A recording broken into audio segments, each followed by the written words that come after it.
యెహోషువ గ్రంథము 24వ అధ్యాయం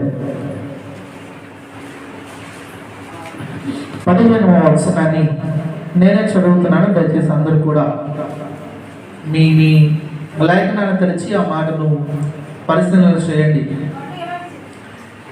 యెహోవాను సేవించుట మీ దృష్టికి కీడని తోచిన ఎడల మీరు ఎవరిని సేవించెదరో, నది అద్దరిని మీ పితరులు సేవించిన దేవతలను సేవించెదరో, అమోరీయుల దేశంలో మీరు నివసించుచున్నారే వారి దేవతలను సేవించెదరో, నేడు మీరు కోరుకునడి మీరెవరిని సేవింప కోరుకునినను నేనును నా ఇంటి వారును యెహోవాను సేవించెదము అనెను. దేవుడి మాటలు మనకు దీవెనగా చేయను గాక. ఆమె చెప్పుకోండి వస్తారు. ఒక చిన్న మాట ప్రార్థన చేద్దాం. ఇప్పటికే చాలా ప్రార్థనలు చేస్తాం. ఒక చిన్న మాట ప్రార్థన. యేసయ్యా, ఈ ఉదయం మాతో మాట్లాడండి. పరిశుద్ధాత్మ దేవ, మా జీవితాలకు అవసరమైన నీ అమూల్యమైన విషయాలు మరొకసారి మాకు తెలియచేయండి ప్రభు అని ఆశగా ప్రభు చూస్తూ చిన్న మాట ప్రార్థన చేసుకుందాం. మాకు అత్యంత ప్రాణప్రియుడు అయిన మా గొప్ప దేవా, నీకు స్తోత్రాలు చెల్లిస్తూ ఉన్నాం.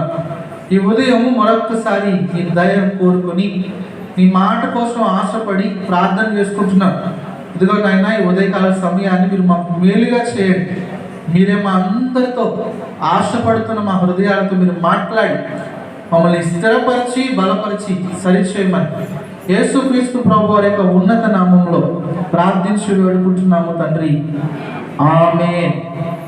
ప్రియులారా, మరొకసారి ప్రభు యేసుక్రీస్తు వారి పేరిట మీ అందరికీ నా హృదయపూర్వక వందనాలు తెలియజేస్తా ఉన్నాను. ప్రభు నన్ను ప్రేమించి నాకు ఇచ్చిన ఈ అవకాశాన్ని బట్టి ప్రభును స్తుతిస్తున్నాను. రండి కలిసి దేవుని లేఖన ధ్యానానికి వెళ్దాం. ప్రియులారా, మనం చదువుకున్న యెహోషువ గ్రంథము 24వ అధ్యాయము 15వ వచనంలో ఉన్న ఈ మాట చాలా శ్రేష్టమైన విషయం అండి. చదువుకునే వాళ్ళకి కాస్త ఈ మొదటి 5 కాండాలు, పంచకాండాలు, అలానే యెహోషువ గ్రంథం మీద కాస్త అవగాహన ఉన్న వాళ్ళకి యెహోషువ పలికిన మాట చాలా గొప్పగా అనిపిస్తుంది. ఎందుకు ఈరోజు నేను మాట పలకాలని లేక ప్రకటించాలని ఆశపడుతున్నానంటే, యెహోషువ ఈ మాట పలికిన సందర్భం కానివ్వండి, ఆయన ఈ మాట పలుకుతున్నప్పుడు ఆయనకున్న స్థితిగతులు కానివ్వండి ఆలోచన చేస్తే ఈరోజు ఖచ్చితంగా మనం అందరము ఈ మాటలో ఉన్న విషయాన్ని మన బ్రతుకులో కలిగిన వారముగా ఉండాల్సిందని ఈ ఉదయం నేను మీ ముందు ప్రతిపాదన చేస్తున్నాను. చూడండి, మనం చదివిన లేఖనంలో ఒక అమూల్యమైన విషయం రాయబడి ఉంది. ఆఖరి నుంచి ఆ వచనంలో ఆఖరి 2 వచనాలు మనం చదివితే, మీరు ఎవరిని సేవింప కోరినను నేనును నా ఇంటి వారును యెహోవాను సేవిస్తాము అని యెహోషువ భక్తులు మాట్లాడడం చూస్తారు. ఒకసారి ఒక్క నిమిషం ఆలోచించి ఈ మాట పలకడానికి గల సందర్భాన్ని ఒకసారి ఆలోచన చేద్దాం. వీళ్ళని యెహోషువ గురించి మనకు అందరికీ కోస్త అవగాహన ఉంది. దేవుడు ఇశ్రాయేలీలను ఐగుప్తు దేశం నుంచి కనాను దేశానికి తీసుకొస్తున్నటువంటి వారి ప్రయాణంలో మోషేని వారికి నాయకునిగా నియమించి, అధిపతిగా నియమించి 40 సంవత్సరాలు వారిని నడిపించిన పిమ్మట మోషేని దేవుడు మోషేకి ఇచ్చినటువంటి మాట ప్రకారం, లేకపోతే మోషేకి ఇచ్చిన పనిష్మెంట్ అనుకోండి, లేకపోతే దిద్దుబాటుకు కారణం అనుకోండి, ఒక మాట చెప్పండి, నువ్వు యొర్దాను దాటి అవతలకి వెళ్ళలేవు, కనాను దేశాన్ని నువ్వు చూస్తావు కానీ అందులోకి ఇశ్రాయేలుని తీసుకెళ్ళలేవు అనే ఒక విషయాన్ని మోషేకి తెలియజేసిన పిమ్మట మోషే అన్నాడు, అయ్యా, ఇంతమంది జనాల్ని నేను మధ్యలో వదిలేసి ఎలా వెళ్ళిపోను, మరి నా తర్వాత వీళ్ళు నడిపించడానికి ఒక వ్యక్తిని నీవు ఎన్నుకో, నీవు ఎన్నుకుంటేనే వాడు నడిపించగలుగుతారంటే దేవుడు అన్నాడు, సరే అయితే నీ తర్వాత నీ సేవకుడైన నీకు పరిచారకుడుగా ఉన్న యెహోషువాని వీళ్ళకి నాయకుడిగా చేయి. యెహోషువ వీళ్ళని అవతలకు తీసుకెళ్ళి, యొర్దాను అవతలకు తీసుకెళ్ళి కనాను దేశంలో వీళ్ళని తీసుకొని వెళ్ళి ఆ దేశానికి వీళ్ళకి పంచి పెడతాడు. ఆ కార్యక్రమాన్ని, ఆ పనిని యెహోషువకు అప్పగించు అని మోషేకి దేవుడు మాట్లాడతాడు. వీళ్ళని విషయాన్ని మనందరికీ తెలుసు. మోషే తన ఆత్మలో కొంత యెహోషువ మీద ఉంచి యెహోషువని నాయకునిగా చేసిన తర్వాత యెహోషువ ఇశ్రాయేలు పట్ల నడిచిన విధానం కానివ్వండి, దేవుని పట్ల నడిచిన విధానం కానివ్వండి చాలా గొప్పదండి. దేవుడు యెహోషువ నాయకునిగా నియమిస్తూనే కొన్ని అమూల్యమైన విషయాలు తెలియజేశాడు. యెహోషువ గ్రంథం 1వ అధ్యాయంలో మీరు చూస్తే కొన్ని ప్రాముఖ్యమైన విషయాలు యెహోషువతో మాట్లాడడం మనం చూడగలుగుతాం. అద్భుతమైనటువంటి దీవెనలు ప్రకటిస్తూనే, నువ్వు ఏ చోటకి వెళ్ళినా అక్కడ నీకు తోడై ఉంటాను, నువ్వు ఎక్కడ ప్రవేశిస్తాను నీ ఆ దేశాన్ని నీకు ఇచ్చేస్తాను, నీ ముందర ఏ ఆయుధము లేక ఎవరు ఏ మనుషుడు నిలువబడలేడు అనే విషయాన్ని మాట్లాడతాడు. 5వ వచనం నుంచి లేక 3వ వచనం నుంచి చదవండి. నేను మోషేతో చెప్పినట్లు మీరు అడుగు పట్టు ప్రతి స్థలంలో మీకు ఇచ్చుచున్నానని మాట్లాడారు. 5వ వచనం వచ్చేస్తే, నీవు బ్రతుకు దినములన్నిటిను ఏ మనుషుడు నీ ఎదుట నిలువగా ఉండును, నేను మోషేకు తోడై ఉండినట్లు నీకు తోడై ఉంటాను. 6వ వచనంలో, నిన్ను విడువను, నిన్ను ఎడబాయను, నిబ్బరము కలిగి ధైర్యముగా ఉండుము. దేవుని స్తోత్రం. ఇన్ని గొప్ప ఆశీర్వాదాలు యెహోషువకు దేవుడు అందించిన పిమ్మట కొన్ని జాగ్రత్తలు కూడా చెప్పాడు. నేను నీకు ఇస్తున్న దీవెనలన్నీ నువ్వు పొందుకోవాలంటే ఇదిగో నువ్వేం చేయాలనే విషయాన్ని మాట్లాడుతూ చూడండి, అక్కడ రాయబడింది 7వ వచనంలో, అయితే నీవు నిబ్బరము కలిగి జాగ్రత్త పడి బహుధైర్యంగా నుండి నా సేవకుడైన మోషే నీకు ఆజ్ఞాపించిన ధర్మశాస్త్రం అంతటి చొప్పున చేయవలను. నీవు నడుచుచు ప్రతి మార్గమున చక్కగా ప్రవర్తించినట్లు నీవు దాని నుండి కుడికి కానీ ఎడమకు కానీ. వీళ్ళని నేను చాలా సూటిగా చెప్పడానికి ప్రయత్నం చేస్తున్నాను. దేవుడు యెహోషువను దీవించాడు, ఆశీర్వదించాడు, తన తోడు ఉంచాడు. అంతేకాదని ఎక్కడికి వెళ్ళినా విజయాలను. మీకు తెలుసా, ఒక్క మనుషుడు ఒక్క రాజ్యాన్ని జయించడమే చాలా గొప్ప విషయం. అలాంటిది యెహోషువ తన జీవిత కాలంలో 31 మంది రాజులను జయించాడు. ఎంతమంది అండి? రాజులు జయించడం అంటే చిన్న విషయం అనుకుంటున్నారా? వాళ్ళ సైన్యంతో పోరాడాలా, రాజ్యాలతో పోరాడాలా. ఒక్కొక్కసారి 5గురు 6గురు రాజులు కలిసి యెహోషువ మీద యుద్ధానికి వస్తే దేవుని సహాయం చేత అద్భుతంగా జయించాడు. అక్కడ రాయబడి ఉంటుంది యెహోషువ గ్రంథంలో, యెహోషువ జయించిన రాజుల లిస్టు ఎంత 12వ అధ్యాయంలో మీరు చూడొచ్చండి. నేను మీకు రిఫరెన్స్ చెప్తున్నాను, తర్వాత మీరు ఇంటికి వెళ్ళి చదువుకోండి. 4వ వచనం నుంచి 12వ అధ్యాయం యెహోషువ గ్రంథం 4వ వచనం నుంచి ఆఖరి వరకు చూస్తే ఆ కింద ఉంటుంది ఆఖరి వచనం, ఆఖరి భాగంలో ఆ రాజులందరి సంఖ్య 31. దేవునికి స్తోత్రం. ఎంతమందిని జయించాడండి? మనం మన ఇంటి పక్కన ఒక్క పిల్లని జయించగలుగుతాం. దేవునికి స్తోత్రం. దేవుడు తోడుగా ఉన్న కారణం చేత మనలాంటి మనుషుడే అయినా 31 రాజ్యాలను జయించగలిగే శక్తిని పొందుకున్నాడు యెహోషువ. ఈరోజు నేను ప్రస్తావించాలనుకున్న విషయం ఏంటంటే, దేవుడు యెహోషువను అంత దీవించడానికి గల కారణం ఏంటంటే, యెహోషువ ఒక విషయంలో చాలా స్ట్రాంగ్గా ఉన్నాడు, చాలా నిశ్చయతగా ఉన్నాడు, చాలా స్థిరంగా ఉన్నాడు. దేవుడి పక్షాన తను చేయాల్సిన పనిని చాలా గొప్పగా చేస్తున్నాడు. ఏంటి ఆ పని అని అంటే మనం చదివాం. అంటాడు, తన జీవిత చివరంత దశలో అనగా తనకు మరణమైపోవాల్సిన పరిస్థితి సమీపించిన దినాల్లో తను చేయాల్సిన పని పూర్తిగా చేసిన తర్వాత, ఇశ్రాయేలు కనాను దేశాన్ని మొత్తాన్ని పంచిపెట్టేసిన తర్వాత అందరిని మరొకసారి పిలిచి వాళ్ళందరితో మాట అన్నాడు. ఏమని తెలుసా? అయ్యలారా, మీ అందరికీ ఒక విషయాన్ని చెప్తున్నాను, జాగ్రత్తగా వినండి.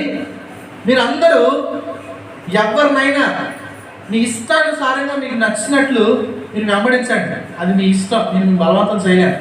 కానీ నేనైతే ఏమన్నాడండి? నేనైతే దేవుడిని యెహోవాను నా కుటుంబంతో కలిసి సేవిస్తాను. దేవునికి స్తోత్రం. యెహోషువ జీవితంలో నాకు నచ్చిన విషయం ఏంటో తెలుసా అండి? నేను దేవుని సేవిస్తానని చెప్పలేదు, నేను మాత్రమే ప్రభువును వెంబడిస్తానని చెప్పలేదు. అక్కడ ఒక విషయాన్ని ప్రస్తావించాడు. నేను, అందరూ చెప్పాలి, నేను నా ఇంటి వారు. దేవునికి స్తోత్రం. ప్రియులారా, మనం ఈ కడవరి దినాల్లో అత్యవసరంగా మనం జ్ఞాపకం చేసుకోవాల్సిన విషయం ఏంటో తెలుసా? ఇదిగో ప్రభు రాకడ సమీపిస్తున్న దినాల్లో ఉన్నాం. ఎటు చూసినా ప్రభు వచ్చేస్తున్నారు అని చెప్పడానికి చాలా సూచనలు జరుగుతున్నాయి. మనము ఇంట్లోనే ఉండి ఏమంత అవగాహన లేకపోవడం వల్ల ధైర్యంగా ఉండగలుగుతున్నాం. కానీ కాస్త ఆ లోకం మీద, లోక విషయాల మీద, న్యూస్ మీద కాస్త అవగాహన ఉన్నది అర్థమవుద్ది. ప్రభు చెప్పిన మాటలు అక్షరాలు జరిగిపోతున్నాయి. ప్రభు అన్నారు, నేను వచ్చే టైంలో, నా రాకడ సమీపిస్తున్న దినాల్లో రాజ్యం మీదకి రాజ్యము, జనం మీదకి జనము, అక్కడక్కడ భూకంపాలు, కరువులు ఏర్పాటు అవుతాయి, జరుగుతాయని ఎంతమంది తెలుసు? ఇప్పుడు కొన్ని దేశాలు కొట్టేసుకున్నాయని. తెలుసా తెలీదా? మొన్నటిదాకా మనకు జరిగింది కాబట్టి ఇండియా పాకిస్తాన్ వార్ తెలుసు. ఏమంటే అంతకు ముందే రష్యా ఉక్రెయిన్ యుద్ధం జరుగుతుంది, ఇస్రాయేల్ పాలస్తీనా యుద్ధాలు జరుగుతున్నాయి. ఏమంటే ఇప్పుడు రీసెంట్గా పాకిస్తాన్ ఆఫ్ఘనిస్తాన్ యుద్ధం జరుగుతుంది. ఏమండి జనం మీదకి జనము, రాజ్యం మీదకి రాజ్యాలు, అంతర్యుద్ధాలు. ఏమండి బలుస్తాన్ ఆఫ్ఘనిస్తాన్ అనే, లేక బలుస్తాన్ పాకిస్తాన్ అనే 2 ప్రదేశాలు కూడా కొట్టుకుంటున్నాయి. ఏమండి ఎక్కడ చూసినా రాజ్యం మీదకి రాజ్యం. ఏమంటే తుఫాన్లు, భూకంపాలు. రీసెంట్గా అసలు మన భారతదేశంలో అంత ఎక్కువగా వినబడవంటి భూకంపాలు, కానీ మన తెలుగు రాష్ట్రాల్లో వింటున్నాం. అక్కడక్కడ భూమి కంపించింది, రిక్టర్ స్కేల్ మీద పలానా నమోదైంది, భూకంపాలు వచ్చేస్తున్నాయి. దేవునికి స్తోత్రం. ఇవన్నీ వింటున్నప్పుడు మీకేమనిపిస్తుందో నాకు తెలియదు, కానీ నాకు తెలుస్తున్న విషయం ఏంటో తెలుసా? దేవుని రాకడ చాలా చాలా దగ్గరగా ఉంది. దేవునికి స్తోత్రం. దేవుని రాకడ దగ్గరగా ఉంది అనే విషయం మనకు వినబడినప్పుడు కొంతమంది సంతోషిస్తారు, చాలా మంది బాధపడతారు. మాట అర్థమవుతున్నాయా? కొంతమంది మాత్రమే సంతోషించగలరు, చాలా మంది బాధపడతారు. ఎందుకో తెలుసా? ఏమండి మనం వెళ్ళాల్సిన ట్రైన్ వచ్చేస్తుంది అయ్యా అని అనౌన్స్మెంట్ వచ్చింది అనుకోండి, స్టేషన్లో ఎవరు సంతోషిస్తాడు? అన్నీ రెడీగా ఉన్నాడు, టికెట్, సామాను అన్నీ రెడీ పెట్టుకున్నాడు. రైట్, ట్రైన్ నుంచి అయితే ఎక్కేస్తానండి, మార్కెట్ భయం, ఏ కంపార్ట్మెంటో తెలుసు, ఏ సీటో తెలుసు, ఏ భోగియో నాకు తెలుసు కాబట్టి వెళ్ళిపోతాడు. తెలియడు, వాడు కంగారు అయిపోతున్నాడు, సామాన్లు ఎత్తుకుంటున్నాడు, ట్రైన్ టికెట్ తీసుకొని కంగారు పడిపోతాడు. అవునా కదా? ఎవడు సంతోషంగా ఉండగలంటే ఎవరు సిద్ధంగా ఉన్నాడో వాడు. దేవునికి స్తోత్రం. యెహోషువ చాలా సంతోషంగా ఉన్నాడు, చాలా రెడీగా ఉన్నాడు. అంటాడు, నేను నా ఇంటి వారు ప్రభువును మాత్రమే సేవిస్తాను. దేవునికి స్తోత్రం. ఈరోజు నువ్వు చెప్పగలవు అన్నమాట. ఈ ఉదయం నీ ముందు ఒక ప్రశ్న ఉంచాలనుకుంటున్నాను. ఈరోజే ప్రభు రాకడైతే, ఈ రాత్రే ప్రభు వచ్చేస్తే మీరు ఎంతమంది మా కుటుంబాలతో సహా మేము వెళ్ళిపోతాం ప్రభు దగ్గర ఉన్నారు? ఎంతమంది నేను రెడీ సార్, నేను రెడీ పాస్టర్ గారు, ప్రభు వస్తే నేను వెళ్ళిపోగలను అని చెప్పగలరు అంటున్నారు. ఏమన్నా కుటుంబంలో ఎవరికైనా చిన్న దెబ్బ తగిలితేనే తట్టుకోలేకపోతున్నారు. జ్వరం అందరికి వస్తుందని తెలుసు, మలేరియా, టైఫాయిడ్ సర్వసాధారణం అని తెలుసు. ఈ సీజన్ మారితే వర్షాకాలం నుంచి ఎండాకాలానికి, ఎండాకాలం నుంచి వర్షాకాలానికి, వర్షాకాలం నుంచి శీతాకాలానికి సీజన్ మారేటప్పుడు ఈ సీజనల్ ఫీవర్స్ వస్తాయని అందరికీ తెలుసు. కానీ టైఫాయిడ్ రాగానే బెంబేలు ఎత్తిపోతూ ఉంటాం, బెంగడేసుకుంటూ ఉంటాం. అవునా కదా? ఎందుకంటే కుటుంబం మీద మనకున్న ప్రేమ కదండి. ఏమంటే చిన్న జ్వరం వస్తేనే అల్లాడిపోయి మన బ్రతుకులు. ఈరోజు మీకు అర్థమవుతుందా? ప్రభు రాకడ వచ్చేస్తే నీ కుటుంబము ప్రభుత్వం ఉండగలవు కదా? నీ కుటుంబము ఆయనతో, ఆయన రాజ్యంలో ఉండగలవా? నీతో కలిసి నీ కుటుంబం ప్రభు సన్నిధిలో ఉండగలదా? యెహోషువ అంటాడు, నేను నా ఇంటి వారు ప్రభుతో ఉంటాం. దేవునికి స్తోత్రం. ఈరోజు ఖచ్చితంగా ప్రతి వారి మాట చెప్పగలగాలండి. ప్రతి వారి హృదయంలోనూ ఈ ఆలోచన ఖచ్చితంగా ఉండాలి. అసలు భక్తి సాధన చేసేందుకు దేవునికి స్తోత్రం. నేను నా ఇంటి వారు దేవుని దగ్గరికి వెళ్ళిపోవాలి. దేవునికి స్తోత్రం. ఇక్కడ ఎలా కుటుంబంగా ఉన్నామో అక్కడ కూడా నా కుటుంబంతో కలిసి ప్రభు సన్నిధిలో ఆనందించాలి. దేవునికి స్తోత్రం. యెహోషువ అంటున్నాడు, నేను నా కుటుంబం ప్రభు సన్నిధిలో ఉన్నాను. పిల్లలు నీ కుటుంబం అంతా ప్రభు సన్నిధిలో ఉండడానికి మన దగ్గర ఉండాల్సిన 6 విషయాలు ఉన్నాయి. నేను ఊరంగా చెప్పేసి నేను ముగించేస్తాను చేస్తాను. ఇవాళ పెద్ద ప్రసంగం చేయాలని అనుకోవట్లేదు, కానండి ఒక చిన్న ప్రశ్న మీ ముందు పెట్టాలి. అందుకు మీరేం చేస్తున్నారో ఒకసారి ఆలోచన చేయండి అని చెప్పడం కోసమే ఈరోజు నేను మాట్లాడాలని సిద్ధపడుతున్నాను. చాలామంది చాలా విషయాల మీద జాగ్రత్త కలిగి ఉన్నారు. పిల్లలు పుట్టిన దగ్గర నుంచి కుటుంబాన్ని నడిపించే విషయం దగ్గర వరకు, డబ్బు సంపాదన నుంచి జాగ్రత్త చేసుకునే దాని వరకు ప్రతి విషయం మీద ప్రతి మనిషికి ఒక క్లారిటీ ఉందండి. అవునా కదా? పిల్లడు పుట్టగానే వీడు పెద్దోడైతే ఎక్కడ చదివించాలా, వీడిని ఏ స్కూల్లో వేయాలా, ఏ కాలేజీలో వేయాలా, వీడు ఏ చదువు చదవాలా, ఏ చదువు చదివితే లైఫ్ సెట్ అవుతుంది, వీడిని ఎక్కడెక్కడ తీసుకెళ్లాలా అనే ఆలోచన ముందు జాగ్రత్త ఉన్న మనుషులకు ఇది ఈ లోకానికి వచ్చినా మరలా మనం అక్కడికి వెళ్ళిపోవాలా, వెళ్ళిపోయేటప్పుడు నేను ఆ దేవుని దగ్గరికి వెళ్ళగలుగుతానా అనే ఆలోచన ఎవరికి రావట్లేదండి. అయ్యో దేవుని బిడ్డలో ఖచ్చితంగా ఈ ఆలోచన ఉండాలి. దేవునికి స్తోత్రం. ఎందుకంటే మనందరికీ ఖచ్చితంగా తెలిసి ఈ లోకం మనకు శాశ్వతము కాదు అని. ఖచ్చితంగా ఏదో ఒక రోజు ఈ లోకాన్ని వదిలేసి మనం అక్కడికి వెళ్ళిపోవాలని తెలిసినప్పుడు మరి అందుకు సిద్ధపడుతున్నామా, అందుకు మన కుటుంబాన్ని సిద్ధపడుతున్నామా అని మాత్రం ఆలోచించాలి. సంపాదన తెలిసిందని మనకి ఏదో రకంగా పని చేసుకోవాలి, డబ్బులు సంపాదించుకోవాలి. ఎందుకంటే రేపు అనేది ఎలా ఉంటుందో మనకు తెలియదు అని ఆలోచించే కదా డబ్బులు సంపాదించుకుంటాం. అవునా కదా? రేపు ఎలా ఉంటుందో మనకు తెలిస్తే ఇవాళ ధీమాగా ఉంటాం. రేపు అనేది ఎలా ఉంటుందో తెలియదు కాబట్టి ఇవాళ 4 రాళ్ళు వెనకేసుకుంటే రేపు ఉపయోగపడతాయనే ఉద్దేశంతో కష్టపడుతున్నారు. మంచిదే. మరి రేపు నువ్వు ఎక్కడికి వెళ్తావు? దేవుని రాజ్యానికి వెళ్ళగలుగుతావా? నీ కుటుంబం అక్కడికి వెళ్తుందా? నీ కుటుంబంలో ఉన్న వాళ్ళందరూ ఆ రాజ్యాన్ని రాగలుగుతారా? మరి ఈ జాగ్రత్త నీకు ఉండొద్దు. దేవునికి స్తోత్రం. వీళ్ళ ఈ ఉదయం ఒక చిన్న ప్రశ్న పెడుతున్నాను. ఇప్పటికే రక్షణ పొందుకున్న వాళ్ళు, కుటుంబంతో కలిసి రక్షణలో ఉన్న వాళ్ళు, ప్రభు రాకడ కొరకు సిద్ధపడండి. ఇప్పటికే రక్షణ లేని వాళ్ళు, దేవుడు రాకడ వచ్చేస్తే నువ్వు ఎక్కడికి వెళ్తావు ఆలోచన చేయండి. కుటుంబంలో రక్షణ లేని వాళ్ళు, అయ్యో నా కుటుంబాన్ని రక్షించుకోవడానికి నేను ఏం చేయాలో ఆ ప్రయత్నాలు చేయడానికి ప్రయత్నం చేయండి. ఎందుకంటే బహు త్వరితంగా ప్రభు రాజ్యం వచ్చేస్తుంది. దేవునికి స్తోత్రం. ఆయన వచ్చేస్తున్నాడు. పెండ్లి కుమారుడు వచ్చేస్తున్నాడని శబ్దం వినబడబోతా ఉంది. కడబోర ధ్వని వినబడబోతా ఉంది. సిద్ధంగా ఉన్న బుద్ధి గల కన్యలు వెళ్ళిపోతున్నారు. బుద్ధి లేని పరిస్థితి ఆలోచించాడు. అలా అప్పుడు తడుపుకున్నారండి. అలా అంతసేపు పడుకున్నారు. పడుకున్నంతసేపు రెడీ చేసుకోవచ్చు కదా. ఇలా చాలా మంది నిద్రావస్థలోనే ఉన్నారండి, ధీమాగా ఉన్నారు.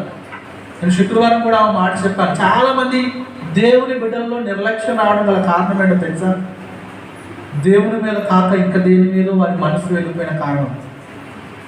దేవుని మీద మనసు ఉన్నవాడు, అయ్యో దేవుడు లేకపోతే నేను బ్రతకలేను అనుకున్నవాడు, దేవుడు దయ లేకపోతే ఈరోజు నేను ఉండలేను అనుకున్నవాడు ఖచ్చితంగా ప్రభు సన్నిధిలోనే ఉంటాడు. దేవునికి స్తోత్రం. ప్రభు సన్నిధిలో ఉండాల్సిన దేవుని బిడ్డ దేవుని సన్నిధిలో ఉండలేక నిర్లక్ష్యంగా ఉన్నారండి. దాని కారణం వాళ్ళకి ఇంకా దేని మీదో. గుర్తుపెట్టుకోండి, ప్రభు రాకడ వచ్చేస్తుంది. ఇలా నువ్వు సంపాదించినవన్నీ నీతో పాటు రావండి, ఎట్టి పరిస్థితుల్లోనూ రావు. అలాగని సంపాదించొద్దు అనట్లేదు. దీని మీద నీకు ఎంత మనసు ఉందో దాని మీద కూడా అంతకంటే ఎక్కువ మనసు పెట్టుకో అని చెప్తున్నాను. దేవునికి స్తోత్రం. పౌలు గారు ఏమైనా పిచ్చోడా అండి? ఆయన ఏమైనా పిచ్చోడా? ఆయన ఏమైనా ఏం లేడనుకుంటున్నారా? ఆస్తిపరుడు, స్థితివంతుడు, జ్ఞానవంతుడు, తత్వవేత్త. ఒక మాటలో చెప్పాలంటే గమాలీయులైన మహాభక్తులు శిష్యరికం చేస్తున్నాడు. పరిచర్యలో శ్రేష్టమైనటువంటి భక్తి జీవితాలు అనుభవించినవాడు. దేవుని సన్నిధిలో ఆయన భక్తి విషయంలో అమిత ఆసక్తి కలిగినాడు.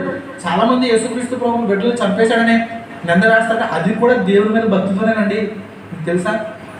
వాళ్ళు నమ్మిన దానికోసం, వాళ్ళు నమ్మిన ఆచారం కోసం దాన్ని ఎవరైనా పాడు చేస్తున్నారేమో అని భయంతో వాళ్ళని అణిచేయడం కోసం ప్రయత్నం చేశాడు తప్ప అవగాహన వచ్చిన తర్వాత వాళ్ళు దీనికోసం ప్రయాసపడ్డాడు. దేవునికి స్తోత్రం. అంటాడు, నాకు ఏవేవి లాభకరములై ఉన్నావో వాటన్నిటిని ప్రభు నిమిత్తం నేను పెంటగా ఎంచుకున్నాను అంటాడు. దేవునికి స్తోత్రం. నాకు పైన ఉన్న వాటి మీద మనకు మనసు ఉంది అన్నాడు. ముందున్న వాటి కొరకు నేను ప్రయాణం చేస్తున్నాను అంటాడు. ఏం పిచ్చుడు అంటారా? కాదండి, పౌలు గారికి అర్థమైంది, నా కొరకు నీతి కిరీటం ఉంచబడింది. నేను ఒకరోజు ప్రభు దగ్గరికి వెళ్తాను, అక్కడ ప్రభు ముందు నిలవబడతాను, అక్కడ నాకు ప్రభు ఇచ్చే బహుమానాలు కనబడుతున్నాయి, అందుకోసమే ప్రయాసపడుతున్నాను అంటాడు. దేవునికి స్తోత్రం. ఏమంటే మన జీవితం 1000 ఏళ్ళు అండి. ఎంతకాలం? సాధారణంగా మనిషి ఆయుష్ 1000 ఏళ్ళు. అందుకే ఆది మనుషులు 969 సంవత్సరాలు బతికేశారు. మెతుషేల అనేటువంటి భక్తుడు ఎంతకాలం? 969 ఇయర్స్. ఏమంటే ఈరోజు 100 సంవత్సరాలు బతికితేనే న్యూస్ పేపర్లో ఎక్కడ శతాధిక వృద్ధురాలు, శతాధిక వృద్ధుడు అని. అవునండి, 9 సంవత్సరాలు బతికేశారు మహాభక్తులు. 950, 962, 965. ఏమండి అద్భుతంగా బ్రతికేశారు భక్తులు. అంతకాలం బ్రతకాల్సిన మన బ్రతుకు ఎంతకాలం వచ్చేసింది తెలుసా అండి? 70 సంవత్సరాలు వచ్చేసింది. ఎంతకాలం అండి? మోసే భక్తులు అన్నాడు 70 సంవత్సరాలని. ఇప్పుడు 70 సంవత్సరాలు కూడా లేదు. 30 రాగానే బీపీ, 35 రాగానే షుగరు, 40 రాగానే గుండెపోట్లు, 50 రాగానే ఫోటో ఫ్రేమ్. అంతేనండి, నేను జోక్గా చెప్పట్లేదు, ఉన్నది చెప్తున్నాను. ఎవరిని అడగండి, 30 సంవత్సరాల వయసు ఉన్న ప్రతి వాడు చెప్తున్నాడు. చాలా మంది మనం జిమ్లు చేసేస్తే, కసరత్తులు చేసేస్తే నేను ఆరోగ్యం. మొన్న నేను రీసెంట్గా న్యూస్లో చదివాను, ఒక ఆయన 24 అవర్స్ అంటే 24 గంటలు ఎక్కువ సమయం జిమ్లోనే ఉంటాడు. కండ తిరిగిన వీరుడు జిమ్ చేస్తూ గుండె చచ్చిపోయాడు. ఏం చేస్తండి? జిమ్ చేస్తూ కండలు పెంచి. ఒక మనిషిని ఆయుష్ వాడు చేసే పని మీద ఉండదండి, దేవుని చేతిలో ఉంది. దేవుని స్తోత్రం. ఈ 60 సంవత్సరాల జీవితం కోసం ఆరాటపడిపోతున్నా. అయ్యే నువ్వు యుగాలు బ్రతకాల్సిన జీవితం ఒకటి ఉంది, దానికోసం నీ ఆలోచన ఏది? యెహోషువకు అర్థమైపోయింది. అది మన పితరులకు అర్థమైందండి. దేవుడు అబ్రహాము, ఇస్సాకు, యాకోబులను మన పితరులతో చెప్పాడు, నీకు ఒక వాగ్దాన దేశాన్ని ఇస్తున్నాను, ఆ దేశం అంతా మీదే అంటే వాళ్ళు అక్కడికి వెళ్ళి కూడా కూడారాలు ఇస్తున్నారండి. ఏం ఇస్తున్నారు? బిల్డింగ్ కట్టుకోవచ్చు కదా. అండ్ బిల్డింగ్ కట్టుకోవడానికి అప్పుడు ఈ టెక్నాలజీ లేదంటారేమో. మరి బాబేలు గోపురం ఎలా కట్టారు? ఏ గోపురం అండి? అబ్రహాం కంటే ముందే కదండి బాబేలు గోపురం కట్టేశారు. అంత పెద్ద గోపురాన్ని కట్టడానికి టెక్నాలజీ ఉన్నది. టెక్నాలజీ ఉండదండి? ఉంది. అది కట్టుకోవాలనుకుంటే. కానీ ఎందుకు కట్టుకోలేదు తెలుసా? వాళ్ళు ఈ దేశం కోసం ఆశపడలేదు, కానీ వెళ్ళబోయే విలువరమైన ఆ పట్టణం కోసం ఎదురు చూశారు. దేవునికి స్తోత్రం. ఈరోజు నా ప్రశ్న, ఈ లోకం కోసం ఎంత జాగ్రత్త కలిగిన నీకు ఆ రాజ్యం కోసం ఉండాల్సిన జాగ్రత్త ఉందా అనేది నా ప్రశ్న. నీ కుటుంబం అంతా కలిసి దేవుని రాజ్యంలో ఉండగలుగుతారా? ఈరోజు నేను చెప్పాలనుకున్న 6 ప్రాముఖ్యమైన విషయాలు చెప్పిన. కుటుంబం అనే నీ జీవితమైనా, దేవుడు నీకు ఇచ్చిన కుటుంబం అయినా, ఆత్మీయంగా దేవుడు మనకు అనుగ్రహించిన సంఘం అనే కుటుంబం అయినా, మనం అందరం ప్రభు సన్నిధిలో కనబడాలంటే మనందరి జీవితాల్లో 6 లక్షణాలు ఖచ్చితంగా ఉండాలి. ఏముండాలండి? ఈ 6 లక్షణాలు ఉండాలి. నేను త్వరగా 6 ఇల్లు చూపిస్తాను. ఎన్ని ఇల్లు అండి? దేవుని లేఖల నుంచి 6 ఇల్లు. ఆ ఇళ్లలో ఉన్న దేవుని లక్షణాలు ఎలా ఉన్నాయో నేను చూపిస్తాను. ఈరోజు మీ ఇంట్లో ఉన్నాయో లేదో ఒకసారి ఆలోచన చేయండి. అలా ఉంటే నువ్వు దేవుని రాజ్యం కోసం సిద్ధపడుతున్న కుటుంబమే, నీ కుటుంబం అంతా రక్షణ పొందినట్లే. పర్లేదు, మీరు రెడీ అయిపోయినట్టే. యెహోషువలాగా మీరు చెప్పొచ్చు, దేవా నేను ఈ లోపల ఎవరు ఏం చేసినా నేను మాత్రం నిన్నే సేవిస్తాను, నేను రెడీ అక్కడ రావడానికి. బైబిల్ అధ్యయనం చేసేటువంటి ఒక డినామినేషన్ ఉంది. వాళ్ళు ఇలా అంటారు, మరణాత అని. ఏమంటారండి? ప్రైజ్ కూడా చెప్పరండి, వాళ్ళు మరణాత అని అంటారు. మరణాత అంటే ప్రభువు యేసు త్వరగా వచ్చే. వాళ్ళు ప్రతిదానికి మరణాత అంటారు. నాకు అనిపిస్తుంది వాళ్ళ దగ్గరికి వీళ్ళు వచ్చారు, బాబు వీళ్ళు మరణాత అని ప్రభు వచ్చేమంటున్నారు, వీళ్ళు రెడీగా ఉన్నారా? దేవుని స్తోత్రం. మాటలు మారవు, స్వభావం మారదు, బుద్ధులు మారవు, భక్తి ఉండదు, కానీ ఏమంటారు? మరణాత అంటారు. మరణాత అని ఎప్పుడు చెప్పాలి తెలుసా? నువ్వు రెడీ అయిపోయినప్పుడు. ఏమైనప్పుడు అండి? పక్కాగా రెడీగా ఉన్నప్పుడు, దేవుడి రాజ్యాన్ని ఫిట్ అనుకున్నప్పుడు, నా భక్తిలో లోపం లేదనుకున్నప్పుడు, పరిశుద్ధంగానే బ్రతుకుతున్నాను అనుకున్నప్పుడు, ప్రభు వచ్చేసినా పర్లేదు, నా కుటుంబం అంతా కలిసి దేవుడి రాజ్యాన్ని వెళ్ళిపోగలమనే నిశ్చయిత నీకు ఉన్నప్పుడు చెప్పాలి మరణాత అని. దేవునికి స్తోత్రం. ప్రభు ఆయన యేసును త్వరగా వచ్చే. దేవునికి స్తోత్రం. పిల్లరా, మొట్టమొదటి కుటుంబాన్ని చూడండి. దేవుని లేఖనంలో నుంచి అపోస్తుల కార్యగ్రంథం. నేను ఒక 5-10 నిమిషాల్లో నేను లేఖనాన్ని ముగించేస్తాను. త్వరగా చూడండి. అపోస్తుల కార్యాల గ్రంథము 18వ అధ్యాయం. అపోస్తుల కార్యాల గ్రంథము 18వ అధ్యాయము 8వ వచనాన్ని చదవండి. ఆ సమాజ మందిరపు అధికారి అయిన క్రిస్పు తన ఇంటి వారందరితో కూడా ప్రభువునందు విశ్వాసముంచెను. దేవునికి స్తోత్రం. నెంబర్ 1, క్రిస్పు అనేటువంటి వ్యక్తి అంటే ఇతను ఎవడో తెలుసా? ఆ కాలంలో దేవుణ్ణి ఆరాధించడానికి చిన్న చిన్న మందిరాలు ఉండేవి. వాటిని సమాజ మందిరాలని పిలిచేవారు. ఏమని పిలిచేవారండి? అలా ఒక సమాజ మందిరానికి ఒక అధికారి, అతని పేరు క్రిస్పు అండి. అతనుకున్న సాక్ష్యం ఏంటో తెలుసా అండి? అతడు తన ఇంటి వారందరితో కూడా దేవుని పట్ల విశ్వాసంగా ఉన్నాడు. దేవునికి స్తోత్రం. హల్లెలూయా. వీళ్ళారా, నీ కుటుంబం అంతా దేవుని దగ్గరికి వెళ్ళాలంటే నెంబర్ 1 నీకు విశ్వాసం ఉండాలి. మొట్టమొదటిది నీకుంటే చాలు, నీ కుటుంబం అంతటి కూడా విశ్వాసం ఉండేలాగా జాగ్రత్త పడాలి. విశ్వాసం అంటే దేవుని పట్ల నమ్మిక. దేవునికి స్తోత్రం. విశ్వాసం అనగానే దైవజనులు మనం చాలాసార్లు చెప్పారు, దేవుడు నాకు ఏం చేసినా మంచే చేస్తాడని నమ్మడం, ఏం చేయకపోయినా ఆయన నా దేవుడని విశ్వసించడం. దేవునికి స్తోత్రం. చాలా మంది ఎలా నమ్ముతారు తెలుసా? దేవుడు నాకు అంతా మంచి చేస్తాడండి, దేవుడు నాకు అన్ని మేలు చేస్తాడండి, దేవుడు నాకు గొప్పగా సహాయం చేస్తాడండి, ఆయన వదలడండి. మంచిదే, అలా నమ్మడం మంచిదే. ఒకళ్ళు చేయకపోతే దేవుడు కదండి. ఇప్పుడు దాకా మబ్బు వచ్చిందండి, వచ్చిందా? ఇప్పుడే అండొచ్చింది. ఇప్పుడు దాకా మబ్బు వచ్చింది, సూర్యుడు మనకు కనబడలేదు, సూర్యుడు లేడు అంటాను నేను. ఏమంటానండి? సూర్యుడు లేడు, అంతరించిపోయాడు, కనుగొనకి అయిపోయాడు అంటాను నేను. మీరు నమ్ముతారా? నాకు అసలు కిందకి మీద చూసి ఈ నజ్జంగా చిన్నవార్త తీసుకుపోవాలంట. అవునా కదా? నాకు కనబడినంత మాత్రాన అక్కడ లేకుండా లేడు కదా, ఉన్నాడు. ఇలా చాలా మంది దేవుడు అర్థం కానంత మాత్రాన దేవుడు లేడే కదా, ఉన్నాడు. ఖచ్చితంగా చూడగలిగే కన్నులు ఉంటే, గ్రహించగలిగే కన్నులు ఉంటే ఆయన నా దేవుడు అండి. దేవునికి స్తోత్రం. ఆయన నాకు మేలు చేసినా మేలు చేయకపోయినా ఆయన వదలడు. ఒకవేళ వదలకపోయినా వదిలేసినా కూడా ఆయన దేవుడు అండి. షడ్రకు మేషకు అబేద్నెగోల కోసం మనం చెబుతాం కదా, మా దేవుడు మమ్మల్ని రక్షించడానికి సమర్థుడు.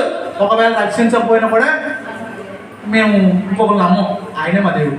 దేవుడికి స్తోత్రం. యోబు అన్నాడు, ఏమన్నా తెలుసా, దేవుడిచ్చే మేలు అనుభవిస్తామా, కీడు అనుభవించి తగమా? ఆయన మేలిస్తే తీసుకున్నాం, కీడిచ్చినా తీసుకోవాలి. దేవునికి స్తోత్రం. అలాంటి దేవుడు కీడు చేస్తాడని పాస్టర్ గారు అడగండి. ఆయన ఎవ్వరికి కీడు చేయడు, ఆయన మంచివాడు. దేవునికి స్తోత్రం. God is good all the time, అవునా కదా? ఆయన అన్ని వేళ అన్ని సమయాల్లో మంచోడు, మంచిగా చేస్తాడు. అయితే యాకోబు పత్రికలో రాయబడి ఉంటుంది, మన దురాశల చేత, స్వకీయమైన దురాశల చేత మరులు కలుపబడిన వారమై మనకు మనమే శోధించబడతా ఉంటాం. దేవుని స్తోత్రం. మనకు మనమే దెబ్బ తగిలించుకొని దేవుడు తగిలించేయండి అంటాం. ఏమంటామండి? తనుకొని మనం పడతాం, దేవుడి కన్నా తగిలేదండి. నీ కళ్ళు ఎత్తికెట్టి నువ్వు తనుకున్నావు, ఏమండి దేవుడి మీద పెట్టేస్తావు. దేవుడి కన్నా తగిలేదు పాస్టర్ గారు, ఆ తనకుండా కాపాడొచ్చు కదా. నువ్వు కళ్ళు కింద చూసుకుంటే ఇంకా తగలకుండా ఉంది. నువ్వు మనం చేసిన తప్పులు కూడా ఎవరిని బాధ్యత చేస్తామండి? దేవుని స్తోత్రం. గుర్తుపెట్టుకోండి, దేవుణ్ణి విశ్వసించాలా? ఎలా విశ్వసించాలో తెలుసా? క్రియలతో విశ్వసించాలి. యాకోబు పత్రిక 2వ అధ్యాయంలో రాయబడి ఉంటుంది, దయ్యాలు విశ్వసిస్తాయి, మృత విశ్వాసం ఉంది, క్రియలు కలిగిన విశ్వాసం ఉంది. దేవుని స్తోత్రం. విశ్వాసం ఎన్ని రకాలండి? దయ్యాల విశ్వాసం అంటే దయ్యాలు కూడా దేవుని నమ్ముతాయి. తెలుసా నీకు? సేనానే దయ్యముడు ఏమన్నాడు? సర్వోన్నతుడైన దేవుని కుమారుడా, మాతో నీకేం పని అయ్యా? మమ్మల్ని నాశనం చేయడానికి వచ్చావా? మమ్మల్ని వదిలేసిపో అన్నాడు. దేవునికి స్తోత్రం. అంటే అర్థం ఏంటి? యేసుక్రీస్తు ప్రభువుని ఏమని నమ్ముతున్నాడు? దేవుని కుమారుడని. అంత మాత్రం దయ్యం పరలోకం వెళ్తుందండి? ఇలా చాలా మంది నోటితో ఒప్పుకుంటారు, అయ్యో యేసుప్రభు అంటే మాకు చాలా ఇష్టం అండి బాబు అని. ఏమంటారండి? యేసుప్రభు అంటే మాకు కూడా చాలా ఇష్టం, వాళ్ళు గుడికి రారు, దేవుని పట్ల విశ్వాసం ఉండదు, వాళ్ళ క్రియలు ఉండవు. అది దయ్యాల విశ్వాసం. ఏ విశ్వాసం అది? నోటితో మాత్రమే చెప్పే మాట ఉండదండి, అది దయ్యాల విశ్వాసం. కొంతమంది అయ్యో ఏసేయండి మాకు చాలా ఇష్టం అంటారు, ఏ పని చేయరు. దేవుడి పట్ల మనకున్న విశ్వాసాన్ని రుజువుపరిచే క్రియలు ఏవి ఉండవు, అది మృత విశ్వాసం. ఏ విశ్వాసం అండి? భక్తులను జీవించుచున్నామన్న పేరు మాత్రమే ఉన్నది, కానీ నువ్వు మృతుడే అంటే అంటే అర్థం ఏంటి? జీవక్షమం అండి. ఏ శవం అండి? ఈ మాట మనకి విచిత్రంగా ఉంటుంది. శవము కానీ జీవమున్న శవము అంటే ప్రాణం ఉంది, కానీ ఎగ్జాంపుల్ చెప్పాలంటే కోమా. ఏంటండి? కోమాలో వెళ్ళిపోవడం చూడండి, వాళ్ళకి ప్రాణం ఉంది, గుండె పని చేస్తుంది, ఊపిరి ఆడుతుంది, కానీ వాళ్ళు ఏం చేసుకోలేదు. ఇలా చాలా మంది అలాగే ఉన్నారండి. విశ్వాసం ఉంది అని చెప్తారు, దేవుడు అంటే ఇష్టం అంటారు, తగ్గ క్రియలు మాత్రం కనిపించవు. దేవుడు అంటే నీకు ఇష్టము అని చెప్పడానికి రుజువుపరిచే క్రియలేవి కనబడవు. దేవుడి పట్ల నీకు నమ్మికను జనాల్లో రుజువుపరచడానికి ఒక్క పని కనబడదు. ఇది మృత విశ్వాసం. ఇక మూడవది క్రియాపూర్వకమైన విశ్వాసం. దేవునికి స్తోత్రం. క్రియలు కనిపించాలి. దేవుడు నాకు చాలా ఇష్టం అని చెప్పడానికి ఎలా? నిన్ను చూసిన వారు దేవుడు అంటే నీకు చాలా ఇష్టం ఎలా చెప్తారు? నీ ప్రవర్తన బట్టి, నీ మాటలు బట్టి, నీ చేతలు బట్టి, వెళ్ళకుండా ప్లేస్ని వెళ్ళకుండా నువ్వు ఉన్న విధానాన్ని బట్టి, మాట్లాడకూడని మాటలు మాట్లాడకుండా నువ్వు జాగ్రత్త పడుతున్న విధానాన్ని బట్టి, నువ్వు చేయాల్సిన పనులు క్రమంగా చేస్తున్న విధానాన్ని బట్టి, అబ్బా వీళ్ళకి దేవుడు అంటే చాలా ఇష్టం అండి అని చెప్తారు. దేవునికి స్తోత్రం. విశ్వాసానికి తగిన క్రియలు ఉండాలి. వీళ్ళ మన కుటుంబం అంతటికి ఉంటారండి, అందుకోసం ప్రయాసపడాలి. దేవునికి స్తోత్రం. మొట్టమొదటిది విశ్వాసం ఉండాలి. రెండవ కుటుంబానికి వచ్చేయండి. అదే అపోస్తల కార్యాల గ్రంథం 16వ అధ్యాయం 31వ వచనం చదవండి.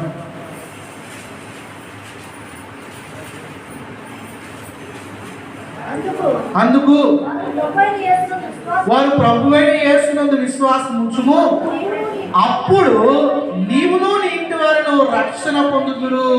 దేవునికి స్తోత్రం. ఈ మాట మనకు తెలుసండి.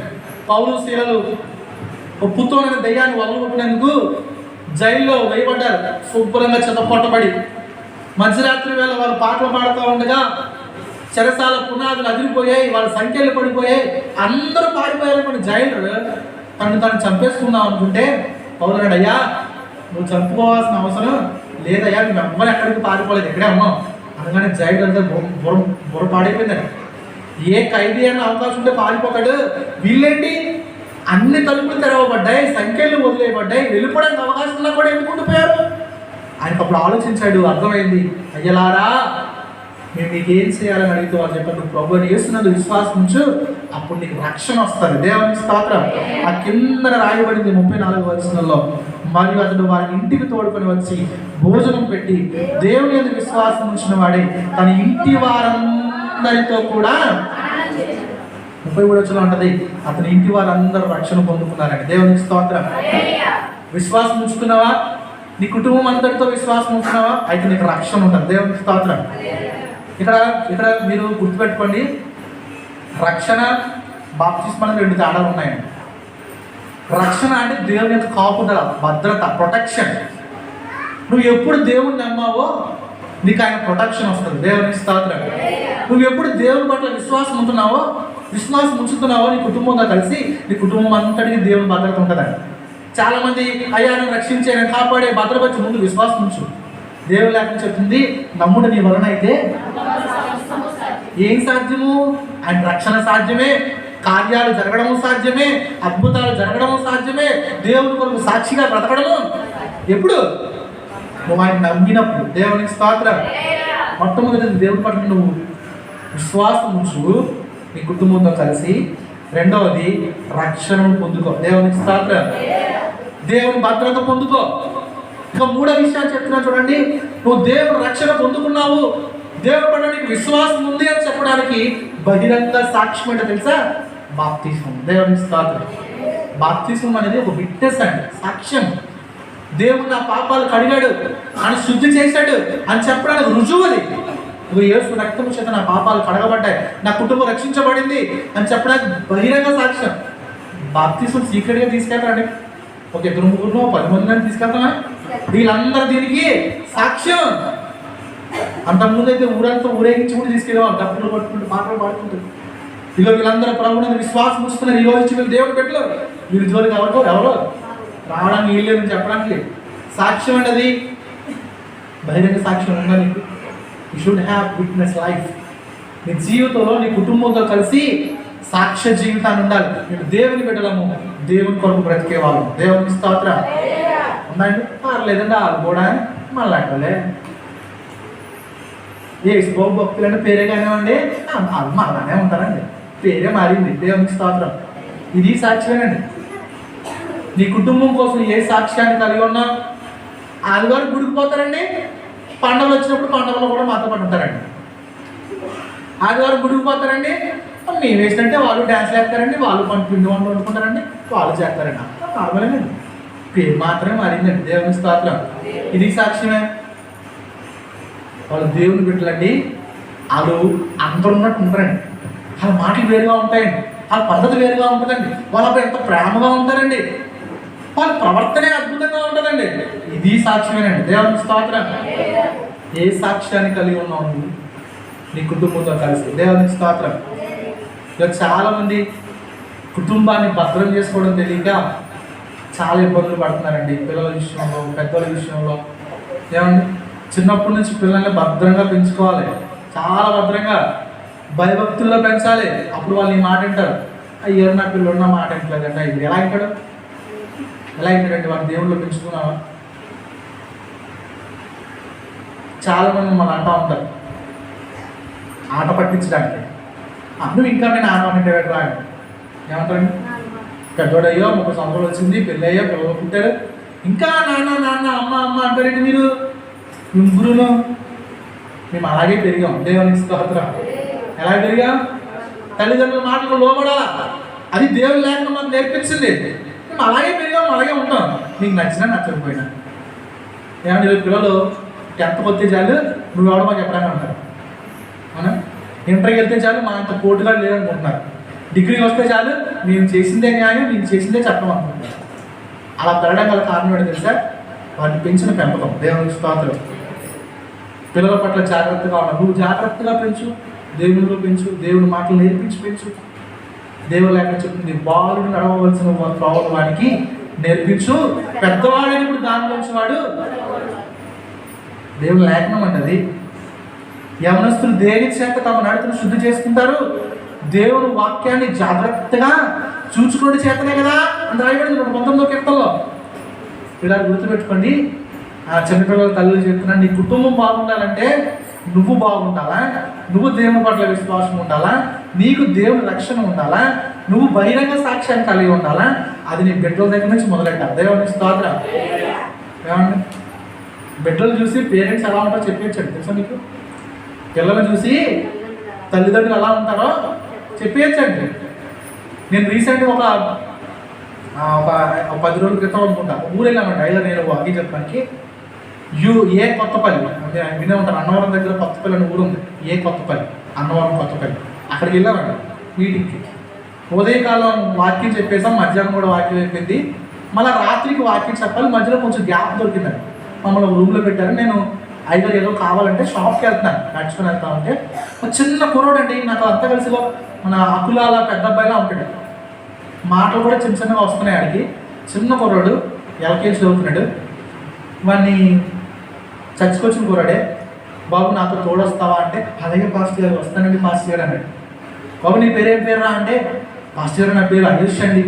ఏం చదువుతున్నాను ఆయన అంటే, నేను ఎల్కేజీ చదువుతున్నాను పాస్టర్ గారు అని. నాకు అంత మర్యాదగా అంత సంస్కారవంతంగా మాట్లాడిన పిల్లలు నాకు అంతవరకు అనుకోలేదండి. నేను అనుకున్నాను, ఈ పిల్లలు నా తల్లిదండ్రులు ఎంత చక్కగా పెంచుతున్నారు. దేవునికి స్తోత్రం. చిన్నప్పటి నుంచి అంత మర్యాదగా ప్రతి మాట వెనకాలండి. పాస్టర్ గారు నేను వస్తాను పాస్టర్ గారు, నేను తోడుంటాను, ఆడ నాకు తోడతాడండి, కానీ నేను తీసుకెళ్తాను పాస్టర్ గారు, మీకు ఏం పర్లేదు. ఆడ మాటలు నేను చాలా ప్రాబ్లమ్స్ గుర్తించారండి. పిల్లలు పెంచితే అలాగే పెంచాలి, సంస్కారవంతంగా పెంచాలి, మర్యాదగా పెంచాలి. వాళ్ళ తల్లిదండ్రులు బట్టి నేను ప్రాబ్లమ్స్ గుర్తించాలి. అంత మర్యాదస్తులో వాళ్ళ తల్లిదండ్రుల్లో మర్యాద ఉంది కాబట్టే. పిల్లలు గుర్తుపెట్టుకోండి, ఫిట్నెస్ అనేది మన దగ్గర నుంచి మొదలవ్వాలి, మన పిల్లల దగ్గర కనబడాలి. దేవునికి స్తోత్రం. హల్లెలూయా. కుటుంబానికి సాక్ష్య జీవితం ఉండాలి. ఇక లూదియా కోసం మనం చదువుతాం. లూదియా అంటే, అయ్యా నేను విశ్వాసం కలగానని మీరు ఎంచితే, మీ ముందు కనిపిస్తే, మీకు అనిపిస్తే, నాలో సాక్ష్యం మీకు అనిపిస్తే మా ఇంటి విన్నాను. దేవునికి స్తోత్రం. అది సాక్ష్య జీవితం. ఇక 4వ విషయానికి వచ్చేస్తున్నాను చూడండి. మనం చదివాం యెహోషువ గ్రంథం 24వ అధ్యాయం 15వ వచనంలో యెహోషువ మాట్లాడతాడు, నేను నా ఇంటి వారు ప్రభువుని సేవిస్తాం. దేవుని స్తోత్రం. ఏమన్నాడండి? దేవుడు యెహోషువని ఎన్నుకోవడం గల కారణం ఏంటో తెలుసా? యెహోషువకు ఉన్న గొప్ప లక్షణం ఏంటో తెలుసా అండి? పరిచర్య. దేవుని స్తోత్రం. యెహోషువకు ఉన్న మరొక పేరు మోషే యొక్క పరిచారకుడు. మోషేకి చిన్న చిన్న పనులు చేసేవాడండి. మోషే దగ్గర అసిస్టెంట్, మోషే గారికి అసిస్టెంట్. మోషే ఏ పని చెప్తే ఆ పని చేస్తాడు, దేవాలయంలో ఏ పని చెప్తే ఆ పని చేస్తాడు, పరిచర్య చేసే లక్షణం ఉన్నాడు. అతనికి అది తప్ప వేరే తెలియదండి.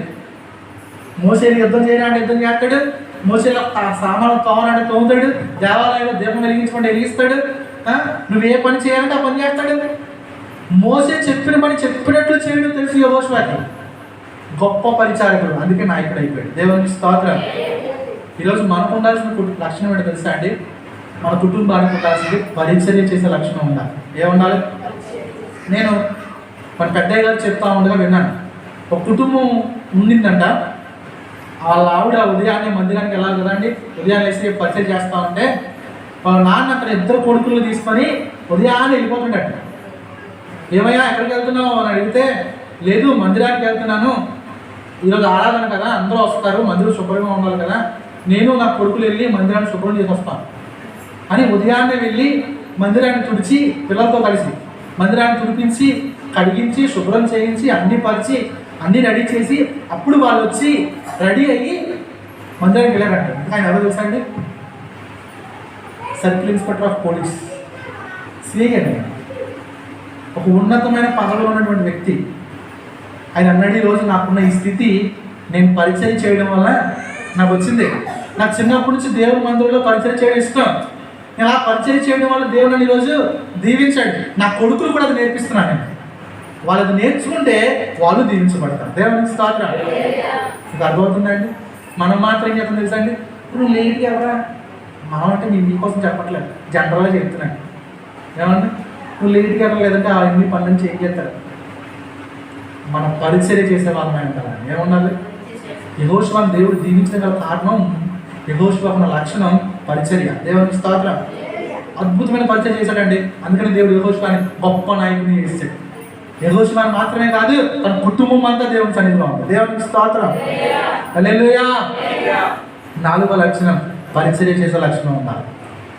5వ చెప్తున్నాను చూడండి, అపోస్తుల కార్యాల గ్రంథం 12వ అధ్యాయం 12వ వచనం మనం చూసినట్లయితే ఒక మంచి కుటుంబం మనకు కనిపిస్తుంది. ఇట్లు ఆలోచించుకొని అతను మారు పేరు గల యోహాను తల్లి అయిన మరియ ఇంటికి వచ్చాను. అక్కడ అనేకులు కూడి ఏం చేస్తున్నారండి? మీ కుటుంబానికి ప్రార్థన చేసే లక్షణం ఉందండి? వాళ్ళ కుటుంబం అంతా కలిసి ప్రార్థన చేస్తున్నారు. వాళ్ళతో పాటు అనేకులు ఉన్నారు. మనకే ప్రార్థన చేసే లక్షణం ఉంటుంది, కుటుంబమే ప్రార్థన. ఎంతమంది కుటుంబాల్లో కుటుంబ ప్రార్థన జరుగుతున్నాయండి?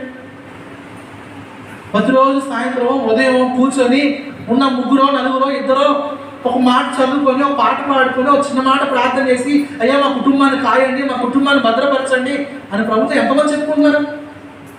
మనమే సరిగ్గా ప్రార్థన చేయాలి. కుటుంబానికి ఏం చెప్తాం? పిల్లలకి ఏం చెప్తాం? పిల్లలు సండే స్కూల్ ఆడట్లేదండి మా ఆట ఎలా ఇంటారు? చిన్నప్పటి నుంచి నువ్వు నేర్పించాలి, ప్రార్థన నేర్పించాలి, వాక్యాన్ని నేర్పించాలి. చూసారా, దేవుని రాకడ సమీపిస్తుంది, మనం మన కుటుంబంతో మాట ఇంకా రెడీగా లేవు. దేవునికి స్తోత్రం.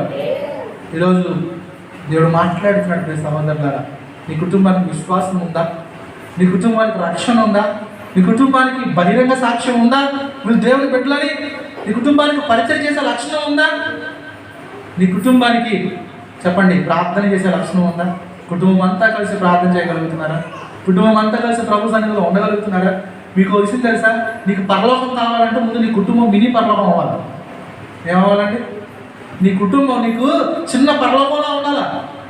దేవుని స్తుతించే కుటుంబం అయి ఉండాలి, దేవుని ఆరాధించే కుటుంబం అయి ఉండాలి, దేవుని సన్నిధిలో దేవుని సంతోషించే కుటుంబం అయి ఉండాలి.